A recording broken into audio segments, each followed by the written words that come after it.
yaitu minasyirki ila tauhid, wa minar riya'i ila al-ikhlas, wa minal kadhib ila sidq, wa minal khiyanati ila al-amanah.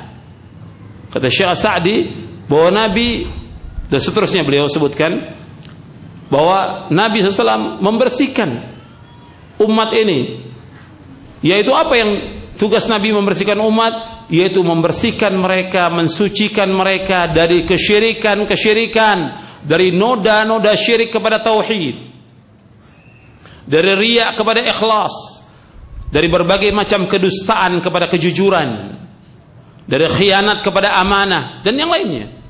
Itu disebutkan oleh Syekh As-Sa'di di dalam tafsirnya. Jadi tugas Nabi Muhammad SAW membersihkan umat ini. Dan yang kita lihat sekarang ini, ikhwan fiddin, azakumullah, keadaan umat, banyak sekali orang-orang yang berbuat kesyirikan. Banyak sekali orang-orang yang memalingkan ibadah kepada selain Allah. Dan ini merupakan kezoliman yang paling zolim, kezoliman yang besar. Karena itu harus terus kita mendakwakan dakwah tauhid. Tidak boleh berhenti. Dan tidak boleh mengatakan bahwa kita sudah mengkaji kitab tauhid, hatta kita sudah selesai tamat kitab tauhid, kaji lagi dan terus kaji lagi sampai betul-betul tertanam dalam hati kita tentang keyakinan kita kepada Allah satu-satunya ilah yang berhak kita ibadahi, dan kita tujukan seluruh bentuk ibadah kepada Allah, dan kita gantungkan hidup kita hanya kepada Allah. Baru kalau itu sudah kita lakukan semuanya, maka kita akan mendapatkan ketenangan hati, kebahagiaan. Kalau kita tawakal kepada Allah, mengharap kepada Allah, takut kepada Allah, dan seluruh bentuk ibadah kepada Allah, maka akan mendapatkan ketenangan hati. Dan ini ikhwan fiddin, azakumullah, harus terus. Dan antum bisa rasakan, setiap kita mengkaji tentang tauhid, akan bertambah iman kita kepada Allah. Setiap kita mengkaji tentang tauhid, itu akan bertambah iman kita kepada Allah, dan akan bertambah ketenangan hati kita kepada Allah Subhanahu wa ta'ala. Makanya harus terus dikaji tentang masalah tauhid ini, dan kita dakwakan juga kepada keluarga kita. Kemudian ikhwan fillah, azakumullah, bahwa para nabi dan rasul itu semuanya mendakwakan dakwah tauhid. Dan Nabi Muhammad sallallahu alaihi wa ala alihi wasallam adalah orang yang sangat kasih dan sayang kepada umat ini. Karena sayangnya Nabi Muhammad, Nabi tidak pernah berhenti untuk mendakwakan dakwah tauhid dan memperingatkan umat dari bahaya syirik.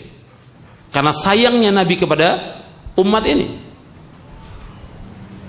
Saya akan sebutkan 2 ayat tentang dakwah Nabi Muhammad sallallahu alaihi wasallam. Yang pertama, Allah Subhanahu wa taala berfirman di dalam surah Yusuf ayat 108. Allah berfirman, "Qul hadhihi sabili ad'u ila Allahi ala basiratin ana wa man ittaba'ani wa subhanallahi wa ma ana minal musyrikin." Allah berfirman, "Qul hadhihi sabili," katakanlah inilah jalanku. Ad'u ila Allah, aku mengajak manusia ke jalan Allah. Ala basiratin, dengan dasar ilmu dan keyakinan. Ana wa man ittaba'ani, aku dan orang-orang yang mengikuti aku. Wa subhanallah, dan maha suci Allah, wa ma ana minal musyrikin, dan aku tidak termasuk orang-orang yang berbuat syirik. Di dalam ayat ini, dalam surah Yusuf surah 12 ayat 108, Allah menyebutkan yang menyuruh Nabi Muhammad sallallahu alaihi wasallam, katakan kepada seluruh umat ini, kepada seluruh kaum musyrikin dan kepada seluruh kaum muslimin, semua umat dikatakan, qul hadhihi sabili, ini jalanku. Umumkan kepada umat bahwa jalan yang kita tempuh mengajak umat kepada tauhid, ini jalan yang benar, ini manhaj yang benar. Katakan kepada umat bahwa ini jalan yang kita tempuh, itu jalan tauhid, mengajak umat untuk bersyahadat asyhadu an la ilaha illallah wa asyhadu anna Muhammad Rasulullah, dan mengajak umat untuk mengesahkan Allah, beribadah hanya kepada Allah. Hadi sabili, yaitu hadi sabili, hadihi tariqati wa sunnati, ini jalanku, ini sunnahku, ini manhajku. Ad'u ila Allah, aku mengajak manusia ke jalan Allah. Yang Nabi ajak umat ini ke jalan Allah, bukan kepada pribadi kita, bukan kepada kelompok, bukan kepada golongan, bukan kepada partai, tapi mengajak umat ke jalan Allah. Ad'u ilallah ala basiratin, dengan dasar ilmu dan keyakinan. Setiap dai yang mengajak umat ini berdakwah, dia wajib berilmu, dan tidak berhak dia berdakwah kalau dia tidak punya ilmu. Ala basirah, dengan dasar ilmu dan keyakinan. Ana wa man ittaba'ani, aku dan orang-orang yang mengikuti aku. Rasulullah mengajak umat kepada tauhid, dan juga para sahabat mengajak umat kepada tauhid. Dan orang-orang yang mengikuti Rasulullah wajib mendakwakan dakwah tauhid. Wa subhanallah, dan maha suci Allah. Wa ma ana minal musyrikin, dan aku tidak termasuk orang-orang yang berbuat syirik. Allah menyebutkan yang pertama dalam ayat ini, fawaid yang pertama dalam ayat ini, yaitu kita harus jelaskan kepada umat bahwa jalan kita ini jalan yang benar. Manhaj kita manhaj yang benar, mengajak umat kepada tauhid, bukan memulai dakwah dengan politik, bukan memulai dakwah dengan masalah ekonomi, bukan mulai dakwah dengan masalah sosial, tidak. Umumkan kepada umat dakwah kita dakwah tauhid, ini dakwah yang hak, dakwah yang benar, dakwah yang telah ditempuh oleh Rasulullah sallallahu alaihi wasallam. Mengajak umat kepada tauhid, ini jalannya Rasulullah, ini tariqahnya Rasulullah, ini manhajnya Rasulullah sallallahu alaihi wasallam. Yang kedua, yaitu Rasulullah mengajak umat ke jalan Allah, mengajak umat kepada tauhid, ke jalan Allah, bukan kepada pribadi, bukan kepada kelompok, bukan kepada golongan. Maka dalam dakwah salaf itu nggak ada mengajak kepada golongan. Salaf bukan golongan, salaf bukan kelompok, salaf bukan firqah, tetapi pemahaman yang hak, pemahaman yang benar dalam memahami Al-Quran wa Sunnah, mengikuti generasi yang pertama dari umat ini, yang telah dijamin oleh Allah dan Rasulnya sallallahu alaihi wasallam dengan surga. Makanya kita mengajak umat ke jalan Allah, bukan kepada pribadi, bukan kepada kelompok. Dan kita nggak ada imam kita Rasulullah sallallahu alaihi wasallam. Makanya ini harus kita perhatikan, mengajak umat ke jalan Allah. Kemudian ala basirah. Yang ketiga atau yang keempat fawaidnya, ala basirah, dengan dasar ilmu dan keyakinan. Ilmu dan keyakinan. Yang ketiga, yaitu dengan dasar ilmu. Makanya dakwah itu harus dengan ilmu. Tanpa ilmu tidak boleh orang berdakwah. Banyak sekarang orang-orang berdakwah tanpa ilmu. Tanpa ilmu. Baru belajar sedikit sudah berdakwah. Ya. Menamatkan kitab juga belum, faham juga belum, sudah berdakwah. Dan ini kerusakannya lebih besar daripada kebaikannya. Sebagaimana dijelaskan oleh Syekh bin Baz, Syekh Utsaimin, dan sebelumnya Syekhul Islam Ibnu Taimiyah rahimahumullah. Jadi harus dengan ilmu. Kemudian, dan ilmu harus pelajari semua ilmu.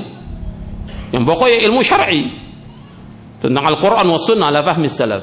Kemudian ana wa man ittaba'ani, yang keempat, yaitu Rasulullah dan umatnya mengajak umat kepada tauhid. Maka di sini juga dikatakan oleh Imam Ibnu Qayyim tentang wajibnya kita mengikuti pemahaman salaf. Karena apa? Karena para sahabat wa man ittaba'ani yang pertama kali mengikuti Rasulullah dalam berdakwah. Maka wajib kita mengikuti pemahaman salafus saleh. Ana wa man ittaba'ani. Kemudian selanjutnya, fawaid selanjutnya, wa subhanallah. Dalam dakwah itu harus ada mensucikan Allah. Bukan mensucikan diri kita, mensucikan Allah dalam dakwah itu. Kemudian, wa ma ana minal musyrikin, dan aku tidak termasuk orang-orang yang berbuat syirik. Dalam dakwah itu harus ada bara', berlepas diri dari kesyirikan dan orang-orang yang berbuat syirik. Dalam dakwah itu harus ada bara', bukan bergabung dengan orang-orang musyrik, bukan bersatu dengan mereka, tapi kita harus berlepas diri dari orang-orang yang berbuat syirik. Ini dalam surah Yusuf. Kemudian dalam ayat yang lain, dalam surah At-Taubah di ayat 128, Allah subhanahu wa ta'ala berfirman dalam surah At-Taubah ayat 128, laqad ja'akum rasulun min anfusikum azizun 'alaihi ma 'anittum harisun 'alaikum bil mu'minina raufur rahim.